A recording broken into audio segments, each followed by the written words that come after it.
You want to be in a video?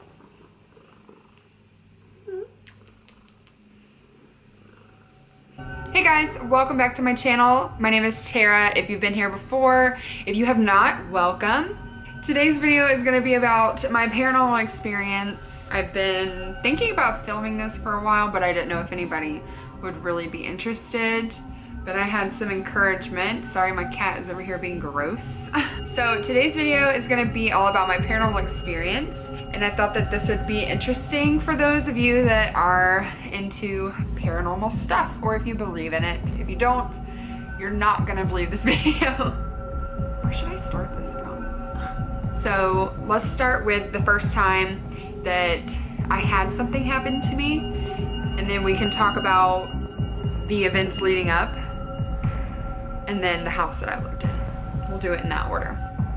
Okay, so back in middle school, I went to a birthday party for a girl that I knew. I had a bunch of my friends there, a bunch of her friends. There at the birthday party, they had a Ouija board, and this is the first time I've even really seen one. I didn't really know what it was. So a big group of girls, all of us go into one of her bedrooms, and we're like sitting there with the lights off because the Ouija board glows in the dark, and we're talking, and it's like moving, and so we're all just like, you know, little girls like, oh my god, oh my god. Well, out of nowhere, this light, okay, I'm gonna sound so crazy right now, but I swear to you, everything that I say, I've experienced and seen, so take it as you will. Hey, kitty. So we're in the bedroom, messing with this Ouija board, and we're messing with the Ouija board, and I look, there's like a window. Okay, imagine you're sitting on a bed. The bed is here. The door is here. The window is here. Okay? We're sitting on the bed. We look, well, let me just say we're sitting on the bed, and I look out the window, and I see this weird, like, light, one singular light come in and then out like that, really fast, like that. At that time, the doors to the closets were banging open, the walls were being banged on, so all of us just start freaking out, and we leave and we run out of there, right?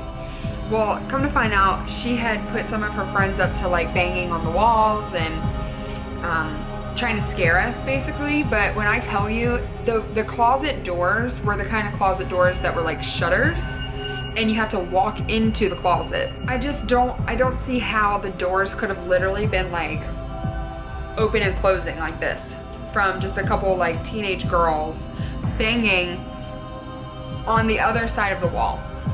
The light, you cannot explain that to me. I don't know what that was, but it was scary.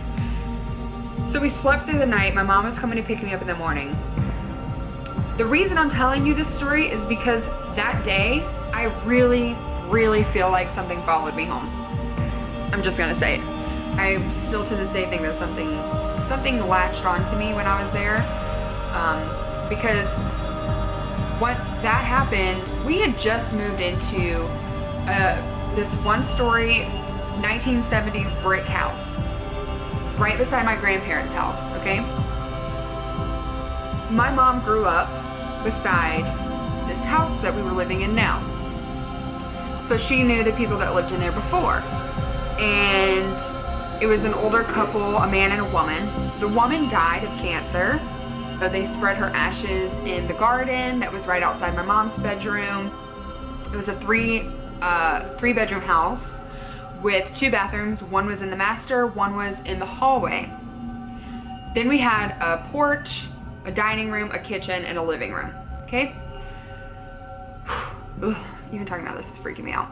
So once we, like, after that whole birthday party situation happened, I didn't really notice anything, and I did not believe that something came home with me that night. I thought that it was just a silly thing that we played. I still did not know what that light was that came in and out, but I just, whatever. I was like, whatever, maybe we were just scared and we were just seeing things, and it was dark. And there was a light outside of her house, but it would have just been stationary. It wouldn't have came in and came out and then disappeared. I don't know, it was just really weird. Anyways, so we move into this house, and my stepdad starts renovating the house. knocking down some of the walls because we were going to connect the kitchen to the living room so it was more open. Just doing a bunch of renovations on the house because it was an older house. Let me just tell you the experiences that I had in the house because all of it together makes it a spooky house. But I gotta just explain what happened and what I felt there because that is what makes me believe that it was haunted. So one thing that I can 100% say is for sure, 100% say is for sure, when you were walking up the steps to enter the house, it felt like someone was pushing you into the house. Like physically, like pushing your back. Like say I'm just walking and it was like this. Like it felt like something was on your back, just like forcing you into the house. Okay? The same thing happened going down the hallway. When you would walk down the hallway, it felt like you were being like pushed down the hallway. Like you had to like run down the hallway. It was very, very weird. Another thing that happened in the bathroom was like while you were taking a shower, the light would cut off and it'd be pitch black in there. And I know people are gonna say that it was probably electrical reasons, but we had somebody come out and look and there was nothing wrong with the house or the electric. So, you know, I don't know how to explain that one, but it was absolutely terrifying as a child being in the shower and then all of a sudden like the lights go out and you're like, oh my God. It was scary. It was really scary. Not to mention like when I had friends over, they were terrified to go to that bathroom by themselves. Like we always had to go in pairs because they were terrified to go into the bathroom. I guess it was just a feeling that they had. Let me finish telling you the little stuff. So you would feel like you were being pushed down the hallway. My TV, I'm sure you guys remember the big heavy box TVs before we had flat screens, and it wasn't like an old-timey like on the floor big huge box. It was the big TVs that just had the boxes on the back. Still a TV, not grandma TV, but like a big TV. Heavy, really heavy, 40-50 pounds, right? So this is whenever the wall mounts became a thing. So I got a wall mount for my room and it was a swivel wall mount. So I could put my TV up on there and then you'd have to like push it. And it wasn't easy to move because the TV was so heavy and you can hear it move. So like you could move it to either side of the wall. That way you could change your bed up. Or that way you can change your room up. I remember being in my room and trying to go to sleep and like having the TV turned off, laying, you know, like on my side, TV's over there, I'm not really paying attention and it's pitch black. And I remember hearing that TV being moved. Like I remember hearing the creaks. I remember waking up the next morning because I was terrified to even look when I was laying there. I was really scared of that house, I'm not gonna lie. So when I woke up the next morning, it was on the complete other side of the room, which was so weird because nobody was in my room moving that, you know? Another thing too is my brother was 2 or 3 at the time, and we had these, we had mirrored closet doors that slid and opened like this, but they had mirrors on them. And I remember going, his old room was the woman that died. It was her sewing room, so we heard that she was in there a lot. And when we moved in there, my brother, we would find him sitting in the closet like talking to himself. There was just a vibe in that room. I could not stand to go in there. I don't think my brother ever slept in there.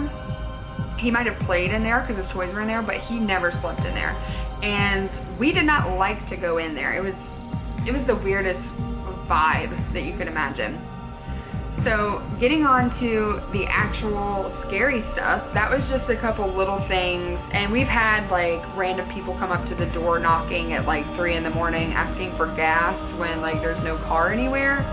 Just weird stuff has happened in that house. But let me tell you the medical things that happened in that house that really, really scared me, okay? My stepdad never had any kind of issues with health until we moved into that house and until we started renovating it. When we started renovating that house, he got a brain tumor on his brain, a tumor, literally, right? seizures every month. He'd have a seizure like once to twice a month in the house. I guess we didn't really think anything about it because we just figured that it was like any other cancer. It just kind of comes and that's what happens. It happens to a bunch of people. But what's even crazier is that after he moved out of that house, his brain tumor went away. His doctors were like, wow, like what is going on? He never had an issue, and it's been probably 15 years since we've lived in that house, and he's not had one seizure since. So it could just be coincidence, but that's a weird coincidence to have a brain tumor and like as soon as you move out of a house it completely goes away and never happens again. You're having seizures all the time, like every month you move out of a house, never have one again. Never. It's just weird, okay? On top of that, my mom at the time had a calcium deficiency, so she had to get all of her teeth pulled, and she got like dentures, right? Like permanent dentures. So they had her on a bunch of pain medicine. And in this time she'd be sleepwalking, doing weird stuff, but we just assumed that that was a medicine. But there was one morning when she woke up and she was covered from head to toe with tiny penny-sized bruises, like in her scalp, like back here, in places that she could not reach herself, but they were everywhere. And it looked like somebody had just sat there pinching her throughout the entire night, which was just weird. So she went to her doctor and she, you know, ran a bunch of tests trying to see if any of the medicine gave her side effects, if any of this could be from the medicine, and the doctors had no idea why she was covered in bruises. They had no idea. So that's another weird thing that happened in the house. We tried many times to get out of the house, and it just never happened. They ended up having to file for bankruptcy. And I'm gonna tell you this because my mom has passed and we no longer live in that house, and it's been years, but don't judge me. We were so terrified to be in that house that we tried to burn it down. Like, we were that scared because there was no way that we could get out of that house. So we would leave straighteners on the carpet, leave the oven on, like do a bunch of stuff trying to just get out of that house. And I'm telling you this because it goes into the next story here. So once my mom filed for bankruptcy and we moved out of the house, a couple years later somebody else moved in, and they were only there for about a week, and then it burned to the ground. And I'm saying this is a 1970 foundation brick house, okay? Very well built. Like, we tried to burn this house down and we could never do it. And then maybe I shouldn't say that. I feel like that's insurance fraud. I don't know. But we really didn't want that. We just wanted to get out of the house. Like, anyways, yeah. So after being there for about a week or two, the house burnt to the ground. Nothing was left, and they ended up just saying it was electrical issues, which is crazy because we got the electrical checked, nothing was wrong.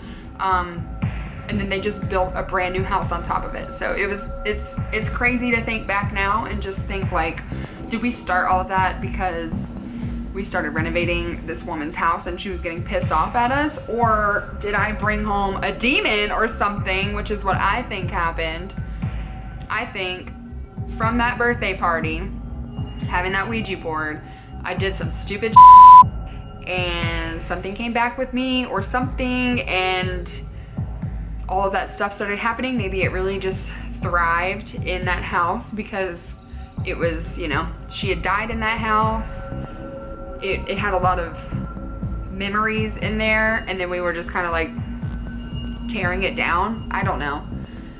It still like freaks me out when I think about living in the house. I lived there for probably like 7 or 8 years, and the entire time it was just scary.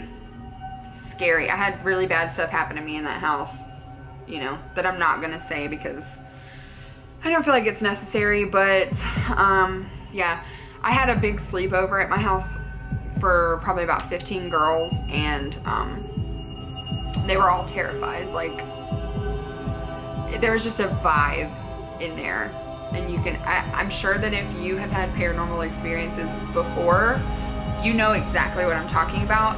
Sometimes you don't have to see something if you're really intuitive about your feelings and your energy. All right, guys, that's gonna do it for me on this video. I'll see you guys next time. If you did like this video, please give it a thumbs up. It helps me a bunch. And if you've had any paranormal experiences in your life, please comment down below and talk to me about it. I love hearing about different people's stories. I find it so interesting. Until next time, guys, I'll see you later. Bye.